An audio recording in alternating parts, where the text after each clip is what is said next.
So what is dodge and burn? Well, dodging and burning are the two terms used in the age of analog photography for a technique that was used during the printing process to separately manipulate the exposure of a selected area or multiple areas within the photograph.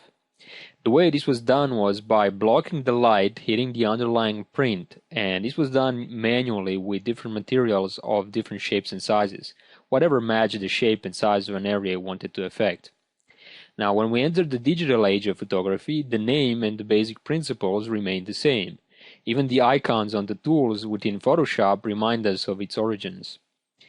In simplest terms, to dodge means to lighten an area of an image, and to burn means to darken an area of an image. The exact opposite. Whether you call it changing brightness or exposure, it really doesn't matter. As long as you're affecting how bright part of an image is, you are essentially doing dodging and or burning. So once again, to dodge means to lighten, and to burn means to darken a specific area. For right now, that is all you need to know. Now let's take a look at some of the possible applications for this simple concept. For instance, you can use it to improve the overall exposure by evening out the exposure in areas that were difficult to do while you were shooting, or to simply bring back the shadow detail in specific area. You can also use it to direct viewers' attention.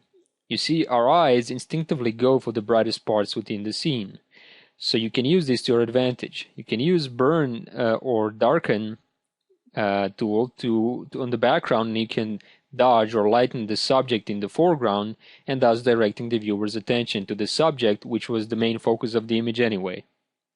Accomplishing that in post-production is sometimes a lot easier and more effective than doing it on the field. But there are other creative uses to manipulate the viewer's attention in a very subtle ways, as you will see throughout this title. You can also use it to add impact with light and shadow. You can selectively add contrast, redefining where the light source was at the time of the shoot. It can have some profound effects on the way the viewer sees the image. And using this very simple concept and simple dodge and burn tools, you can affect the shadows and the highlights and give a lot of professional freedom to manipulate the look and feel of the image.